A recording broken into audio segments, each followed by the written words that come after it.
Hi, everyone. Welcome to This Week Unloaded on the Unloaded Media channel. Sorry for the delay. Tardot was having technical difficulties with a 1-year-old. Anybody who out there who has how that can be.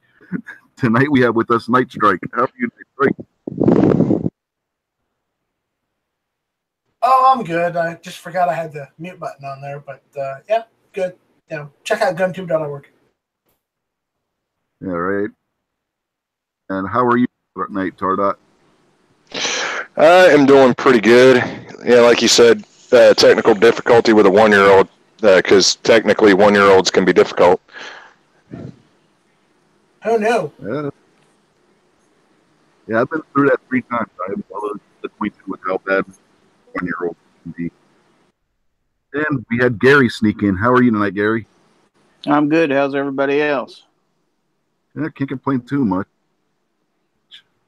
Sorry I was late. My daughter's having me over for today and is fixing me some late dinner, so I was in helping her in the kitchen. So are you at her house or at your house? I am at her house. Uh-oh. Watch out. All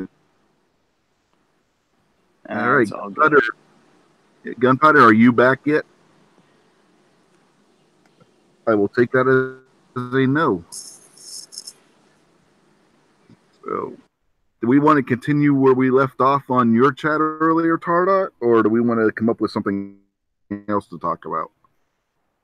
Sure, we can continue with what was talked about earlier. I mean, really, we didn't get too awesomely in depth because it was just me and Gunpowder, and that was kind of a last-minute topic that I'd come up with. But yeah, we can go on with the foreign guns topic.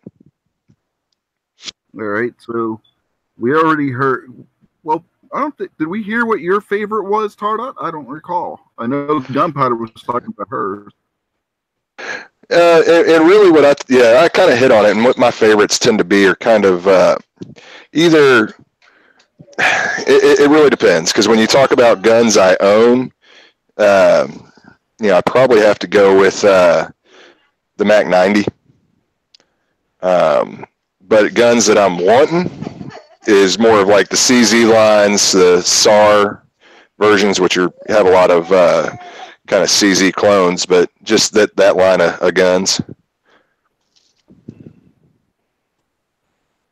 Yeah, did you see that picture that Mac posted up, by the way, of the combination that Colt and did with CZ and vice versa, where it's a CZ 75, but it's wearing a 1911 skin?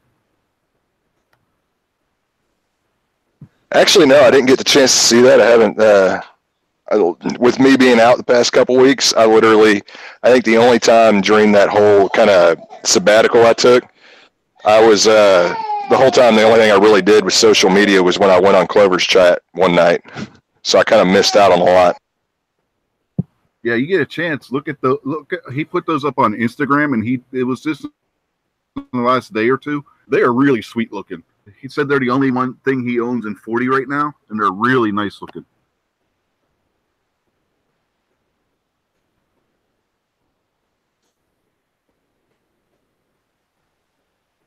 Side chat. There's something I didn't get a chance to talk about on Hit or Miss this week. You want to talk about that?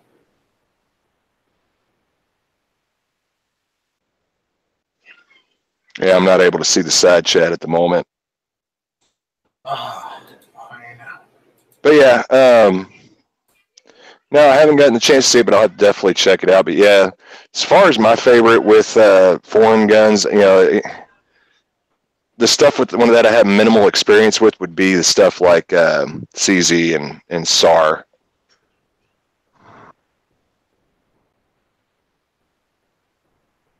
I think we may have lost Rich. I think we might have to. No, I'm here. I was just looking at the site that Night Strike had posted while you were talking. Oh, hallelujah! He's still here.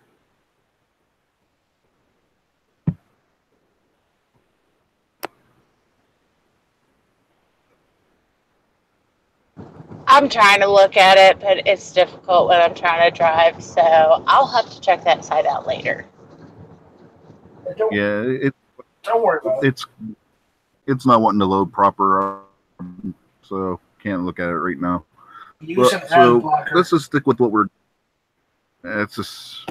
Hey, going back to the topic at hand.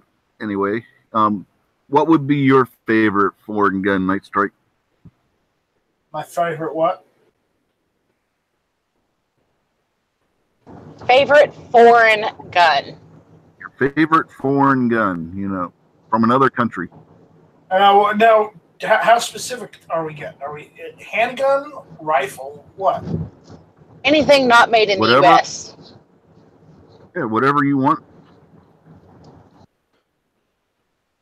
Yeah, I'm just gonna go with the old standard. How about a Beretta 92?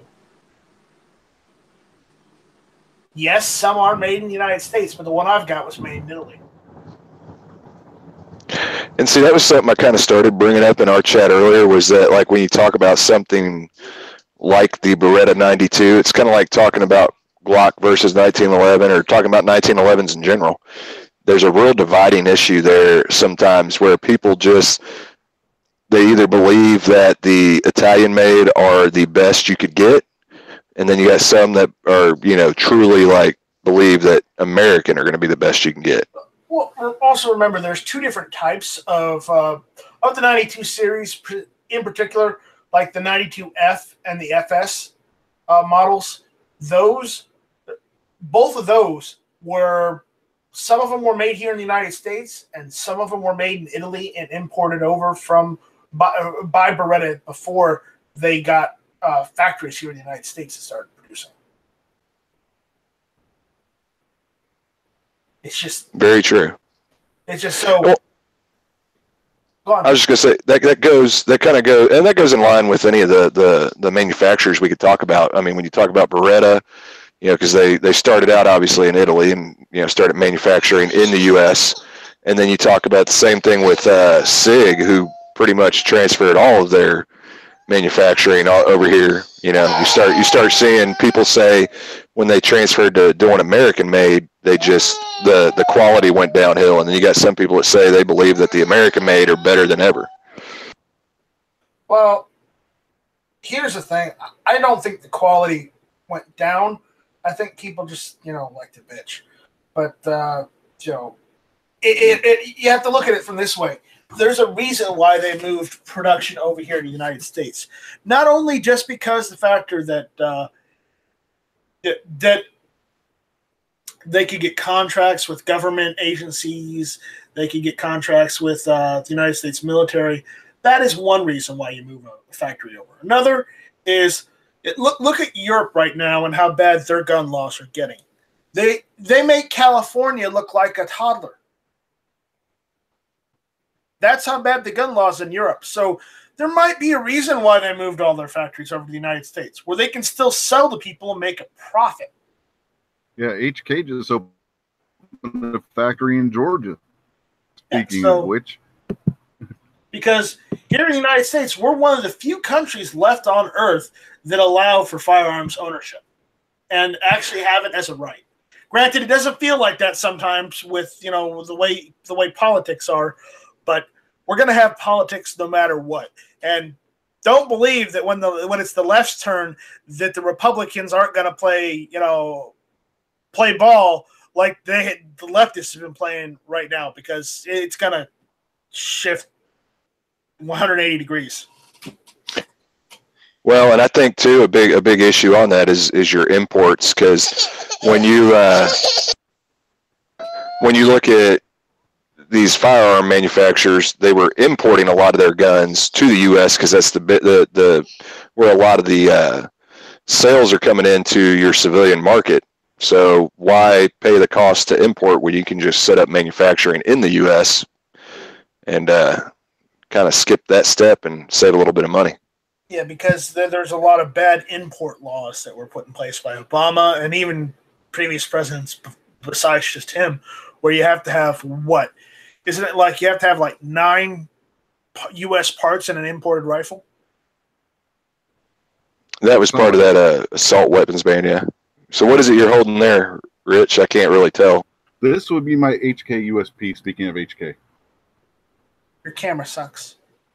well, I don't got any light in front of me. My light's coming from behind. Yeah, when you moved your hand, I could tell a little bit. It's the way my bedroom is right now because I'm up in the bedroom because we got a cat running around who won't shut the hell up. Yeah. Kind of like I was having difficulties with the cat, but yeah, that's my HK. So, and yes, it is a German-made HK. I don't think they make the USP in this country. I don't think so either.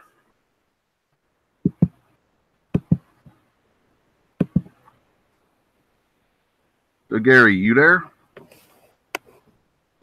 Yeah, I'm here. What would be your favorite foreign gun? Well, let's see. Since I own a lot of Tauruses, I have several foreign guns, most of them Brazilian. And of those, probably my 1911. I mean, I haven't owned a whole lot of foreign gun. I did own a Bursa Thunder last year, but and it was okay. So far, my experience with the Brazilian guns is they're okay. They're nothing to write home about or anything like that. I mean, quality's kind of hit and miss depending on the time you get them and stuff like that. But in a whole, they haven't been horrible. Other than that, I've never owned or shot really anything exotic, anything, German or Italian or anything like that. So I don't have a lot of experience. Don't you carry a Glock? I do. It's a U.S.-made Glock. Oh, is it? You got one of the U.S. made? It's a 42, yeah. It's domestically made. Okay. That's foreign owned. That's close. True. That's true. Well, and when you look at it, even some of the domestic-made guns, pretty much them putting parts together that have come from other countries.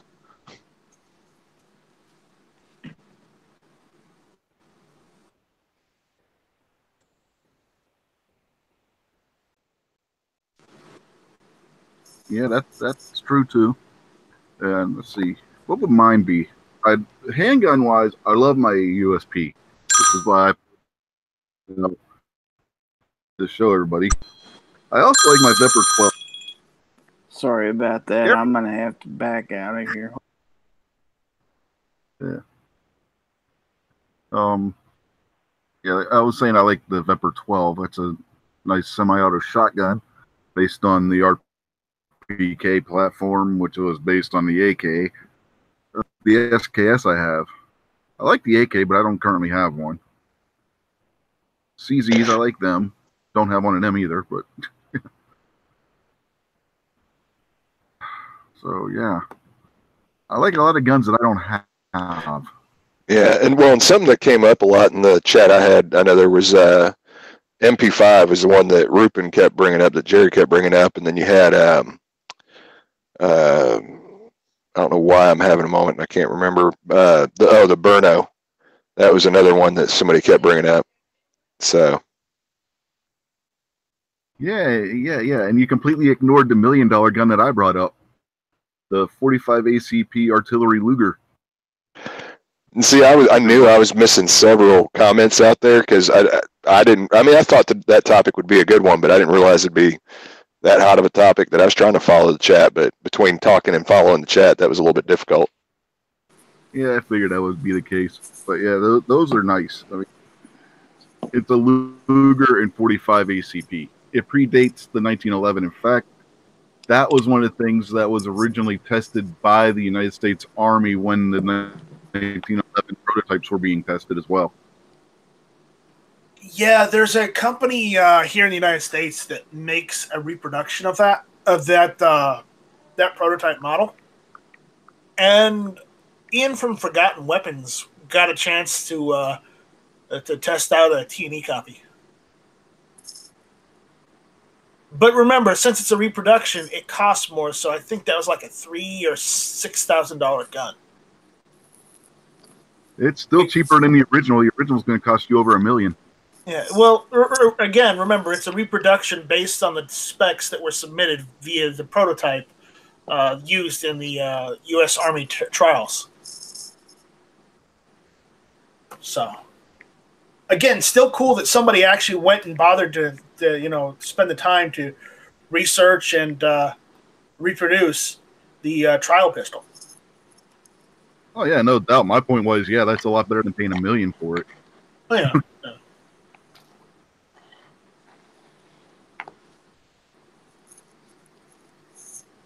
So if there was one foreign gun that you don't have now, other than the $1 million one that I just mentioned, because who wouldn't want a gun that's worth $1 million if they could get their hands on it? What would be the one foreign that you absolutely would have to have for a collection if you were able to get your hands on it? Price not being an object.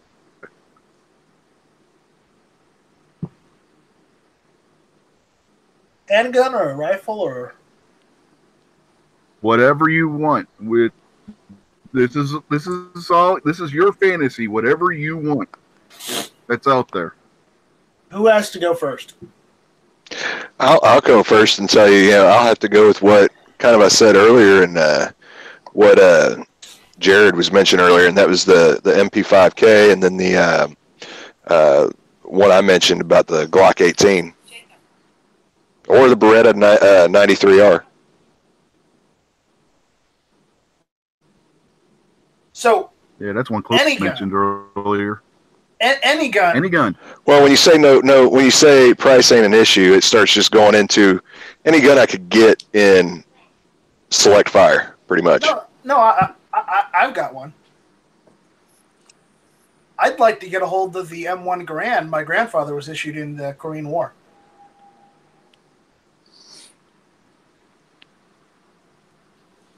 How about that? I can see. Yeah, that would be a good one. I mean, if you want something different than that, yeah, I'm back. I can just say, subtract that and just put an M14 down. You really want something different, but Well, the sentimental value alone on the M1 that your grandfather would have had. Yeah, I can see that. Gary. Yo. Okay, yeah, I don't know if you knew what the question was. If out of all the foreign guns ever made, price not being an object, what would be the one that, if you could get it for your collection, you would jump all over it if you had the means to get it? That's a tough one.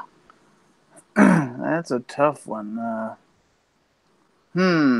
I guess if I had to come up with something right off the top of my head, I suppose maybe just an Italian-made Beretta 92 or something like that. Something nice. So you're gonna keep it simple and keep modern. it simple. I don't really have any Jones for any exotic firearms like that. I'm kind of a simple guy, but a really, really nice one would be cool. Shiny, Now, here's the thing with the Beretta 92 also, and, after seeing a lot of Yankees videos and some of the other videos, that would have been something I really would have went for, would be get an Italian-made Beretta, but have a ton of American modifications done to it through Wilson Combat, because I do love the way those guns look and everything. That just, they do some awesome modifications for it. You know what? I've come up with a better answer. A better answer is, you know what? Any foreign gun, why don't we go nuts? How about the Beretta 93 instead of the 92? The 93R. Yeah, that's what I was mentioning just a little while ago. Was the 93R would be an awesome one, just to have that full auto. Oh, yeah. Not even that. Remember, it also has the buttstock. Yeah, that's true. Clover brought that. It's got a foregrip and a buttstock, so why the hell not, right? Yeah, Clover had brought that one up earlier in during Tardot's show in the chat about that or the Glock 18, like Tardot said. So, yeah, that would be a one if you like the Berettas. I personally am not a fan of the Beretta, but that's because where the controls are placed. I actually like the Taurus version better because controls are placed on the frame and not the slide. I don't like slide mounted controls. But let's see. If I were to pick one, I would probably go MG42. I just love that machine gun. I've gotten to fire one. Man, they are fun.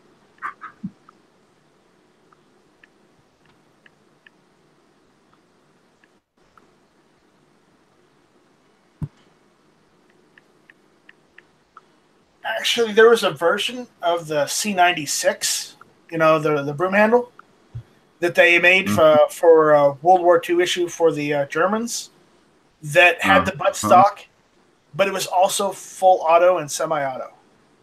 Yep. I'd like one of those. What's really weird is you've. I'm assuming you've seen Big Jake, right? Yeah. With John Wayne. Yeah. And what Robert was using one of those which didn't exist in the Wild West. Remember when he hands it to John Wayne and he pulls the trigger on it and it runs away on him because he couldn't control it because it was on full auto. Yeah. By the way, the full auto versions of the C96 weren't made until right before the 30s for the German army. Yeah, they were right as they were ramping up to start shit in Europe before World War II. Yeah.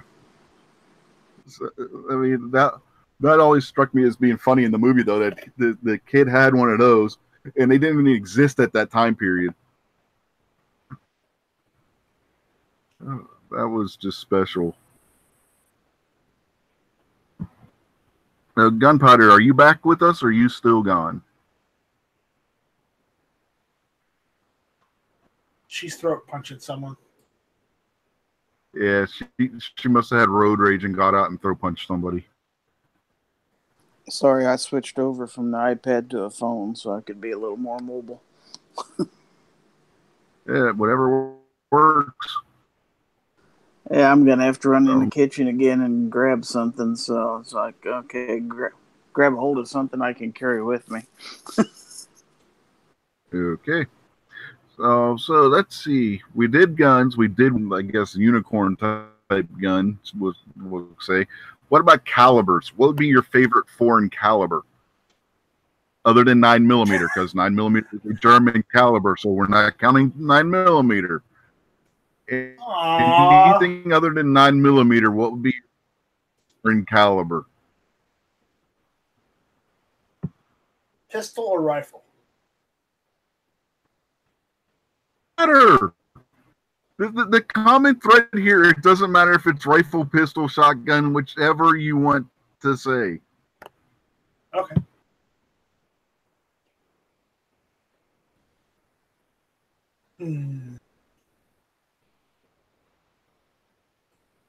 Tardite, you go first. I was going to say, anybody could just jump in when they want. I'm not picking anybody at random here. You just...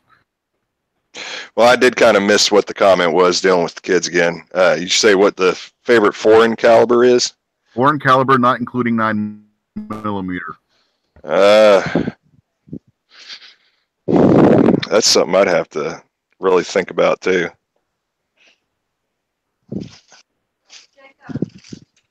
What would be yours, Rich? Mine, 7.62 x 39.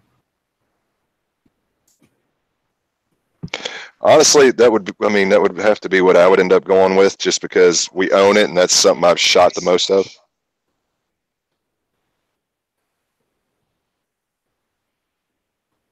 Yeah, for lack of any better ideas, I'd have to say the same thing.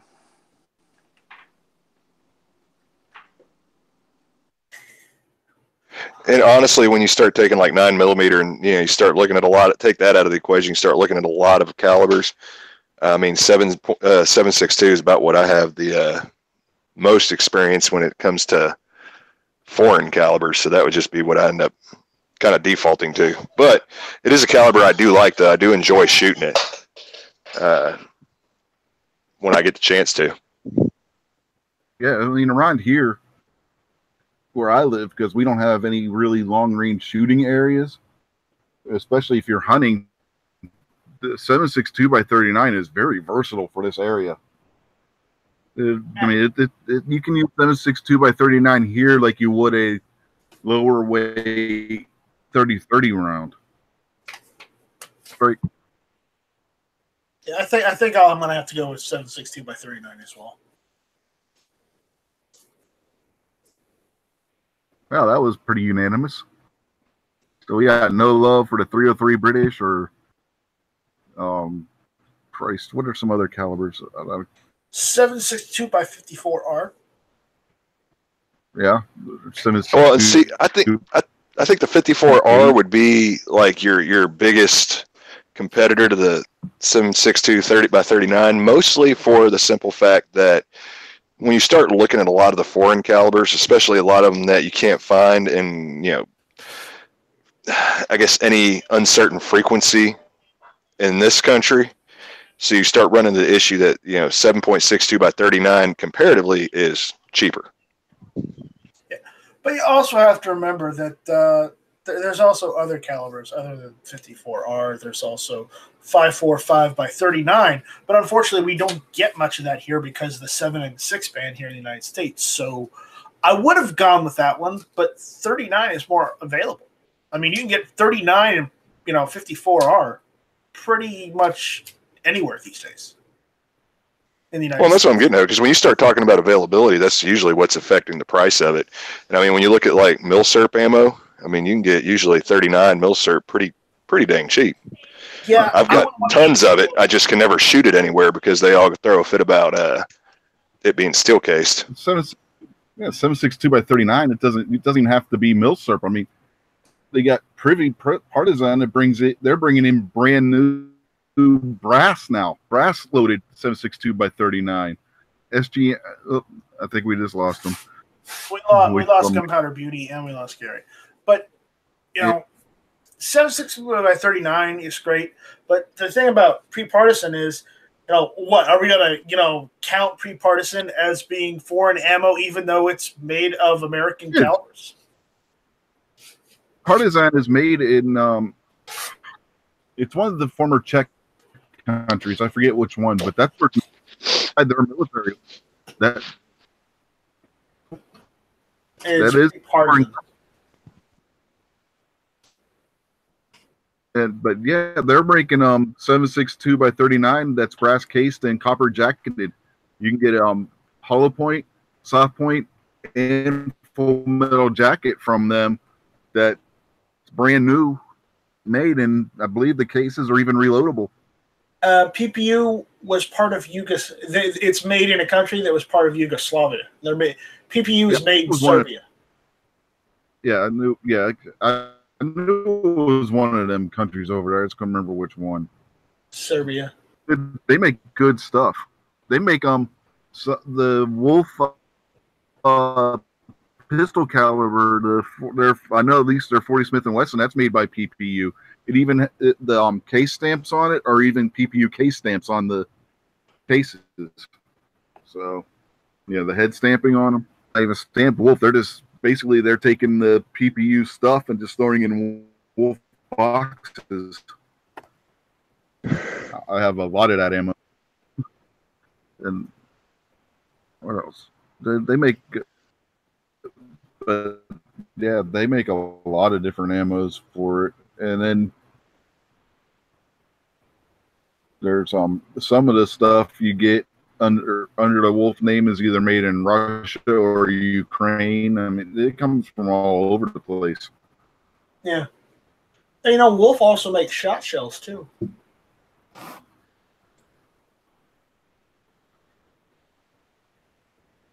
I know. I have some of those too. I got 100 of those free when I bought my Vepr 12. Nice. Double-aught buck. Nice.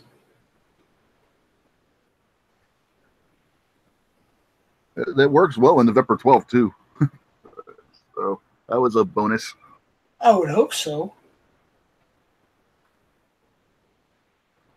So on this topic, anybody else have anything they want to bring up when it comes to foreign firearms in any variety whatsoever? Well, I think a good thing to talk about that I never really took it that direction earlier would be what is everybody's least favorite, either manufacturer or specific firearm? I'm out.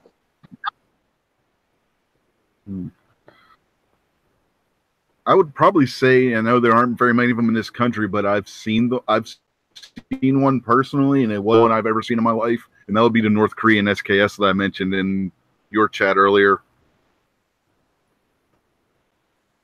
Those things are just god awful. The only reason why they have any collector value to them is because the fact they are North Korean, and there's only maybe 100, 200 of those even in the country.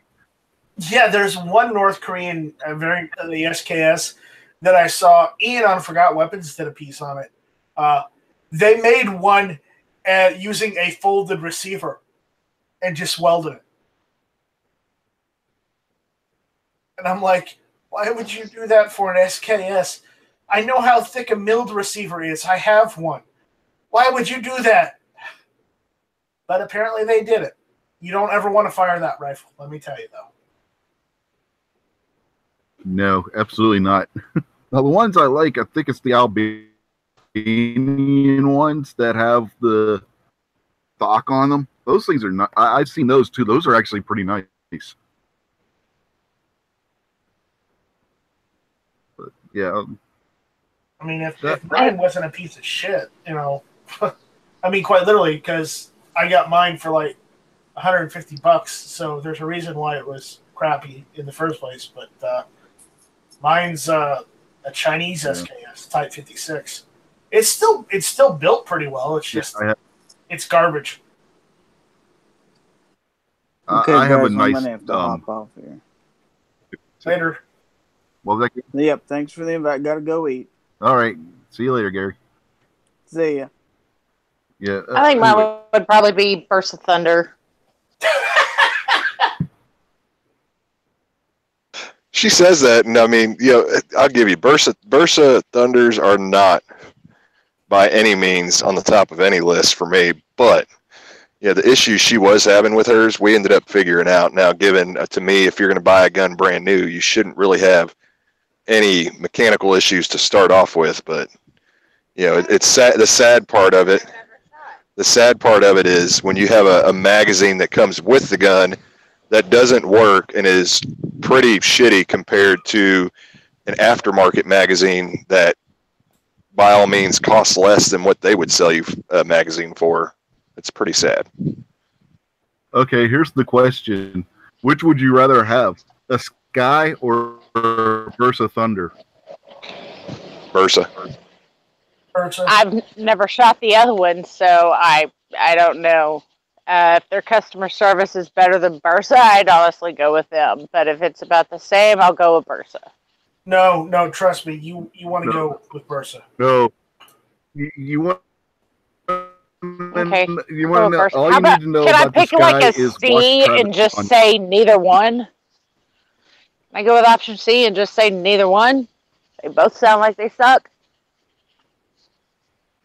Well, the Bursa Thunder is. Let's just call it Night Strikes Tuesday Night Show. On the other hand, that's just That's hurtful. That's a turkey That's turd. Hurtful. The Bursa. A turkey turd? The Bursa is hit or miss. The Sky is a turkey turd. So it's like your chat. All right. It's like your chat on Saturday nights, right?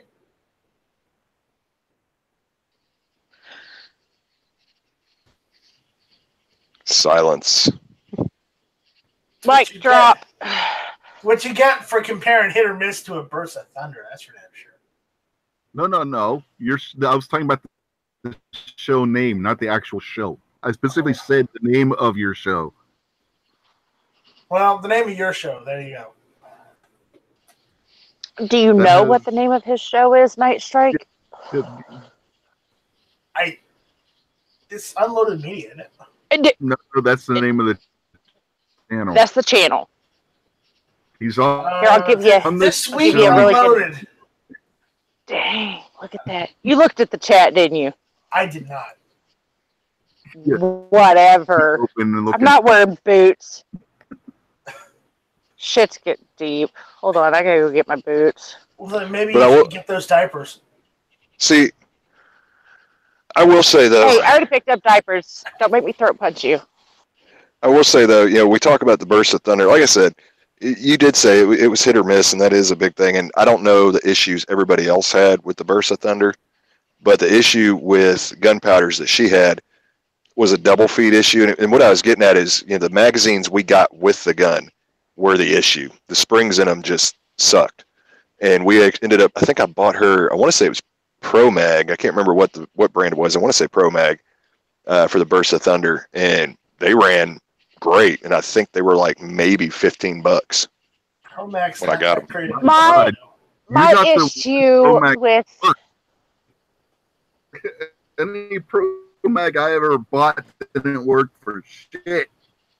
Well, oddly enough, that's what I'm getting at. It worked best with the Burst of Thunder. My issue with Burst of Thunder isn't the magazines. It's more with the customer service. If I buy a gun brand new and it automatically has issues, whether it's the gun or the magazine, customer service should be there to take care of the issue, not blow me off and never respond to emails or answer a freaking phone. When it came to buying another magazine, yeah, I bought another magazine because the ones that I had sucked. But that was an issue that I'd heard from a lot of people who've either shot that gun or bought that gun, is there's a lot of magazine issues. So go buy something different. Well, yeah, it's all fine and dandy, but your customer service for the product that you have should do something. But no, it was shit, just like the frickin' gun and the magazines. So I just don't like them. Well, and that was the awkward part I was talking about was, so many people have had problems with Pro Mag, but their Burst of Thunder magazines ran fine, which was just kind of weird to me. It's the only one that I would sit there and carry 90% of the time when I was carrying the 380, just for the simple fact that I'm not going to put my life in the hands of a Bursa magazine because it didn't frickin' work. Yeah.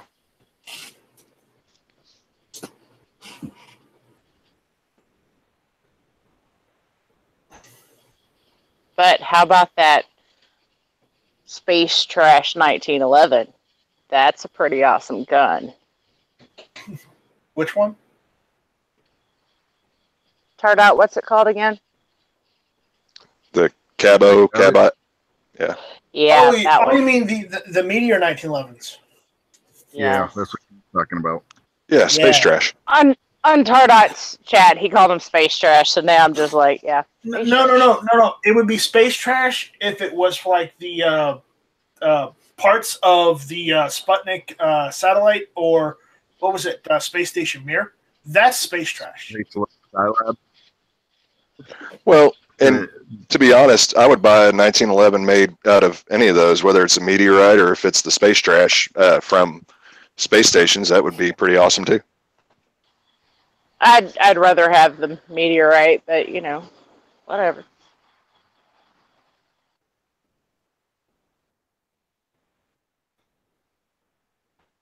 Yeah, I don't know.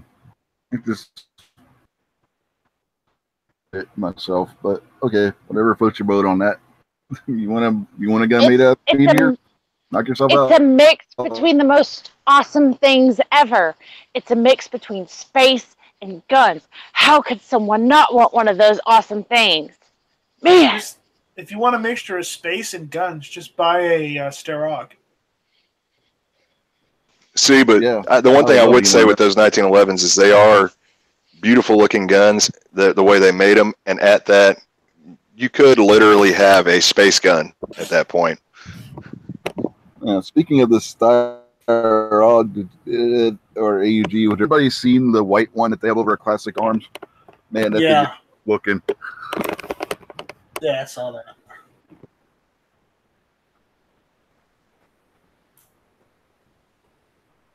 If I were to get one, I think it would be the white one.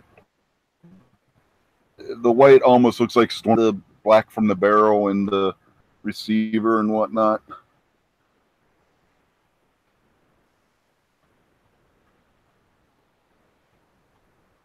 Yep. So, Night Strike, if you said what gun you wouldn't get, That I would get or wouldn't do? wouldn't, that you would avoid like the plague. Yeah, avoid like the plague.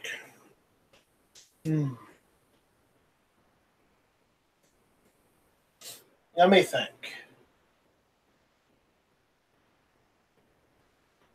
Okay, I got a foreign gun that I would avoid like the plague. You ready for it? Shoot. Yes. Any World War II issue Go. Japanese Nambu pistol.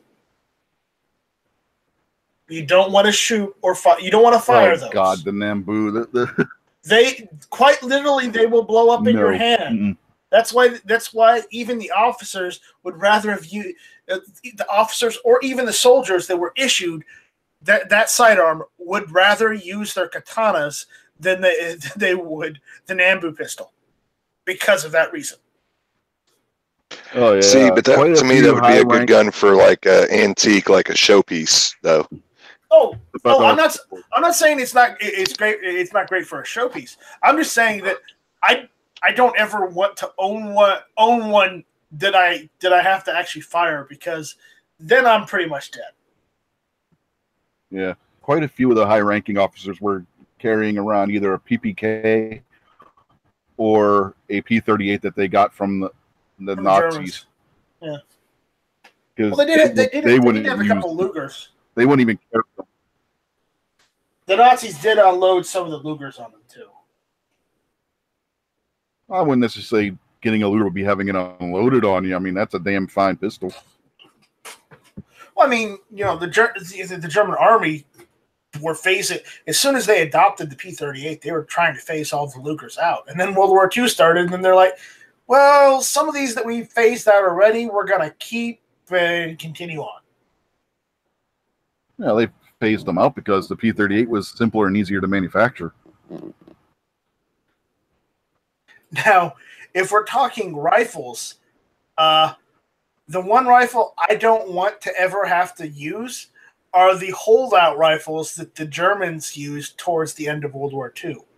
Those weren't mechanically sound. There's a reason why they were called holdout rifles. Let's just talk mass produced with an actual stock, and It Yeah. did. They did That have was a stocks. in name only. They were mass produced because they couldn't produce anything else. They weren't produced in any large numbers. They produced as many as they could so that they could survive. I disagree. That I would rather have a Khyber Pass weapon than one of those. Wow. Wow. Yeah. So.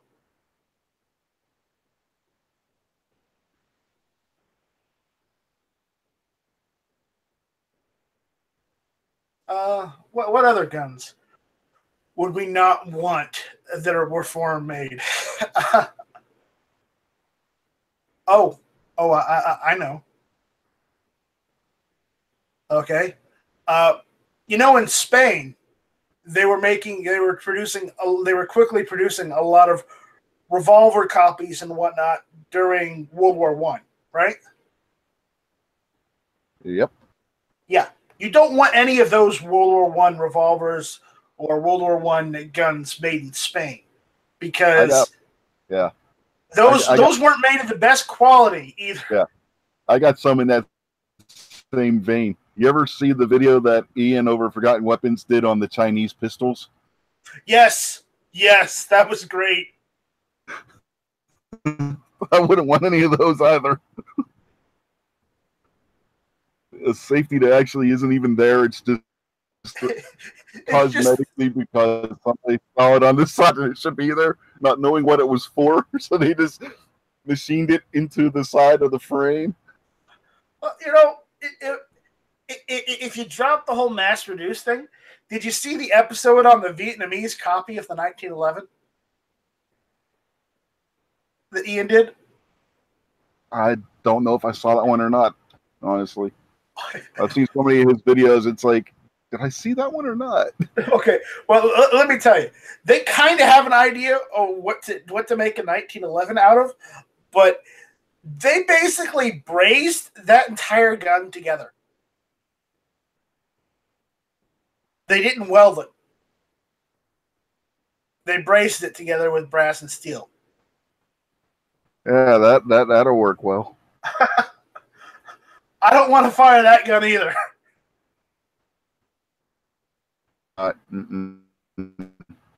Yeah, because that totally sounds safe. It sounds safe. Oh yeah, it sounds real safe.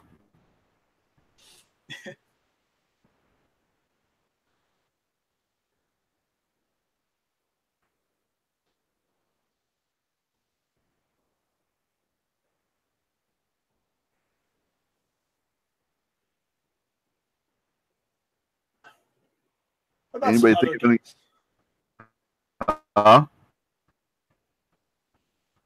Trying to figure out any other guns that were bad to shoot.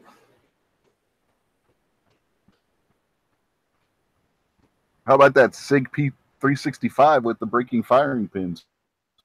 Oh, how about an original P320? See, but were those German made or were those all American made though? Those are all American made though. That's the problem. That's what I was gonna say. I mean, you're talking about a company that originated in Germany, but you're talking about American made guns. German made. Wouldn't mind having one of them. Wouldn't mind having the P230 either. Another really bad gun was the Ian did a video on it not too long ago. Is the Chauchat the Chauchat or Chauchat? It's a French light machine gun they used in World War One. You saw that where the hotter it got it jammed. Yeah, I've seen other things about those guns. The show. Yeah, the show. Yeah, machine gun. Those things are so bad, but they're highly collectible, which is the worst part. Probably because most of them melted. Or they issued to U.S. troops, and they would get so pissed off if they got that issue to them. It's like, what are we supposed to do with this thing? Oh, how about the 2mm Calibri pistol? There's just some really bad guns out there. Yeah. Well, the Calibri is still sound, and it's not like it's going to kill you or anything.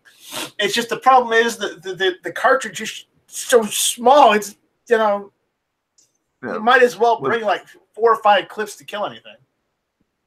Yeah, what is it, like 5mm or something like that? 2. No, wasn't there a 5mm version too? There might have been, yeah. What's another gun you don't want to use? I mean, Christ, you're more likely to kill something with a freaking goddamn pistol than you are with one of those 2mm. Okay, here's a favorite that no one ever used but was designed. It's not really a gun, but you ever heard of the Davy Crockett?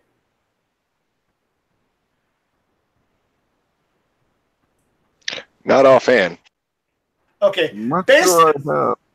Basically, the idea of that was to make a short-range recoilless nuclear rifle. Great idea. So basically, this recoilless rifle, it looks more like a rocket, if anything, but it's a recoilless rifle. And the idea was that they had them and they designed them to use in Germany in West German side because of the whole Cold War thing, and they were supposed to be used against the Soviets if the Soviets ever tried to use East Germany to try and invade West Germany. Yeah, nothing like being killed by the fallout from your own weapon. Right? the whole tactical nuke thing. Yeah, no, that's a pretty bad gun to use. Yeah, I'd imagine that gun went over well. I mean, my dad drove tanks in the Army, so I know he had issues because of depleted uranium rounds for those tanks. So I know that probably went over great with those rifles. I'm sure that was some real excitement there. I don't know if they actually ever tested any of them because they were nuclear warheads. You never know. They might have tested some in the next. You ever seen pictures of those anti-tank rifles from World War I where it took like 5 guys to carry the damn thing? Yeah, they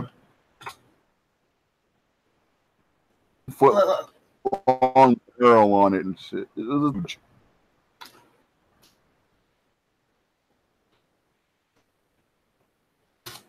I think I might have seen something.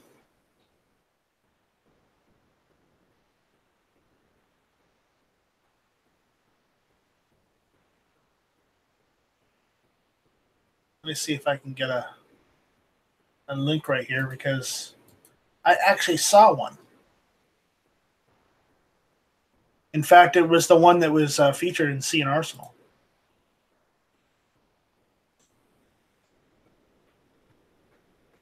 You saw that one? No, I haven't seen that. It's the what is it? The T-Gewehr.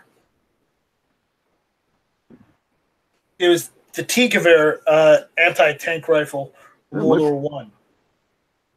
Basically, they took a Mauser 98 and just upscaled it.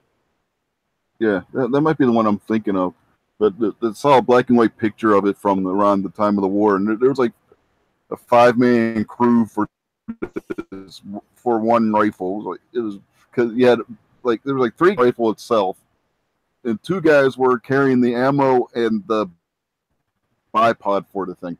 With this one is one guy would carry the bipod and the rifle, the other guy would carry the ammunition for this one.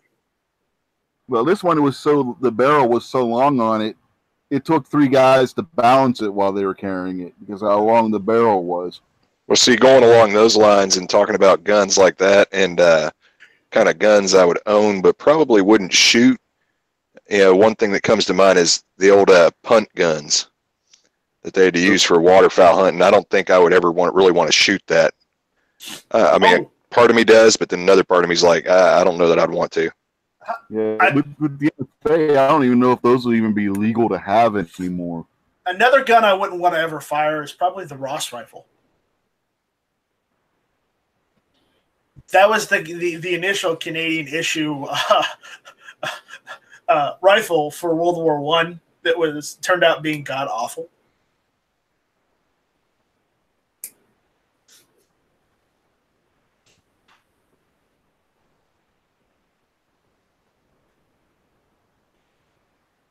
So, yeah. Going way back, what about the puckle gun? You know what that is, right? Yeah, the puckle gun. Yeah, they made those were new when Bob was a kid, right? Yeah, somewhere around there. Yeah. Yeah, that was pre-American Revolution. When Bob was a wee lad. And yet, people don't think that they had repeating arms back then. They did.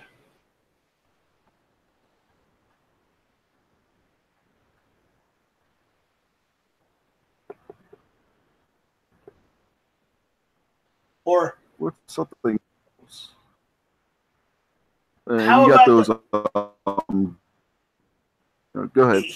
Here's another one I would never want to fire. It's not technically a foreign one, but it was dropped in foreign lands to be used by the locals to get better guns. You remember the FP-45 Liberator, right? Yeah, I thought that's where you were going to go. Yeah, That they dropped that in Europe, so that the French resistance and the locals could go and. Yeah, the idea was to shoot the German soldiers and take their guns. Yes.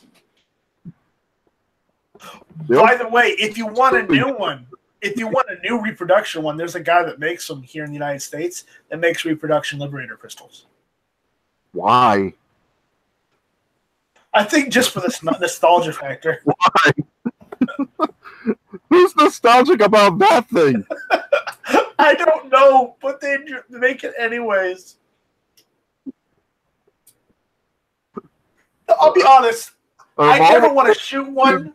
But nostalgic about I never want to shoot one of those, but I wouldn't mind having a reproduction as a display piece. But I would never want to shoot that. Well, and see, I've seen those where we find those unfired, obviously, but you find those little single use like the Liberators, things like that, and they're worth some money, especially obviously instead of finding pieces, if you can actually find one.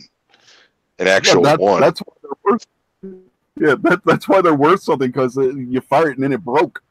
Well, that's what I'm getting at, and it's, I mean that's another one I would honestly say be a pretty cool little showpiece, be an expensive ass showpiece, but yeah, the original. But why would you want a reconstruction? A reconstruction of it. Well, apparently the reproductions are actually made better. That's what I was gonna say. Is if the reproductions are made to where you can actually fire it multiple times and actually put it to use, that could be a pretty cool little thing to have. But they weren't supposed to be the most comfortable pistol to shoot either. No, but neither was the duckbill gun.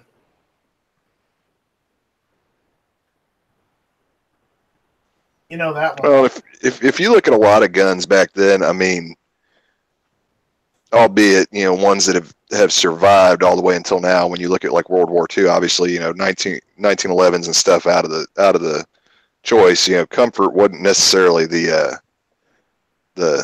defining factor of weapons back then. No, but now it would be. A reloadable Liberator. That just seems there's just better weapons that would serve the same purpose. So, Rich, are you saying that we need to redesign the Liberator pistol because we need to make the Liberator great again? No, that's not what I'm saying. I'm saying pistols stand the Liberator.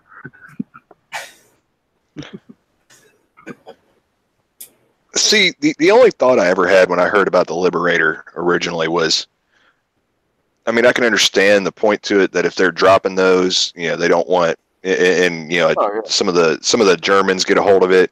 Their concern would be they don't want something they're going to use on that side of it. So let's make a one-time use gun that they don't want to use again. Obviously, can't use again, and won't want to pick them up again. But versus using it, when you look at it from the perspective of you're not worried about the other side using it. Why not drop like a box of hand grenades for them or something? Well, because you can damage the firearm that they're trying to capture. The whole point of the Liberator was you used that and then you took the enemy's gun. You throw a hand grenade, you could end up damaging the firearm as well as killing the person that has the firearm. Very true, but I mean, if you're just clearing a room, like if you can find, like if they could find, for instance, a cache or just a room with a group of them, just drop a grenade and pick up what's left. I mean, could work out just as well. Well, the point of the Liberator, though, was you would the underground agent would come across a Nazi guy on his way to the outhouse or something, and they would walk up to him, assassinate them, and take their weapon. That was what the Liberator was. It was basically an assassination tool.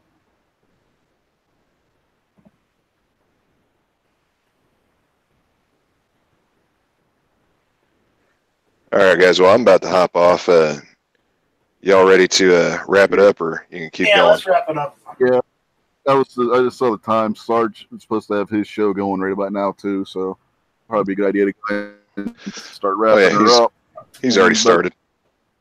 Yeah, that's what I'm saying. He's starting up his. So, Night Strike, you got anything you want to plug or anything? shall not be infringed. And check out guntube.org. All right. Tardot.